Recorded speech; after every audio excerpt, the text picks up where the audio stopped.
గ్యారేజ్‌లో వాళ్ళు భద్రంగా తీసుకొని దాచుకొని మరి తింటున్నారు. చూడండి సెలవు రోజైతే ఫేస్ అయితే కవర్ చేసుకున్నాడు. కానీ మేమైనా విడిచిపెట్టలేదు సెలవు రోజుని. నెక్స్ట్ క్లిప్ సెలవు రోజుది ఉంటది చూడండి. బీకామ్ బాయ్స్ అందరూ కూడా హ్యాపీగా భోంచేసేస్తున్నారు. ఫేస్ కూడా దాచేసుకుంటున్నారు వాళ్ళందరూ. ఈసారి వీడియో తీసేదైతే చింటూ అనమాట. చింటూ ఫేస్ రివీల్ కావాలంటే హ్యాష్‌ట్యాగ్ చింటూ అని కామెంట్ చేయండి. చింటూ అంటే ఎవరో కాదు, మీ అందరికీ తెలిసే ఉంటుంది చింటూ గురించి. చూపిస్తాను నేను ఈసారి వీడియోలో చింటూని. సెలవు రోజుని చూడండి. ఇప్పుడు సెలవు రోజు అయితే ప్రత్యక్షమవుతాడనమాట. చూడండి నిన్న జరిగింది మర్చిపోను, హ్యాపీగా. కానీ నేడు జరగాల్సింది వాయిదా వేయను, సాంగ్ అయితే రేపు జరగబోయే దాని గురించి వినండి ఎలా పాడుతున్నారు చెప్పండి, కామెంట్ చేయండి.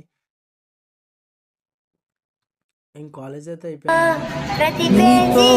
ప్రతి పేజీ నింపేసానే తెరవక ముందే పుస్తకమే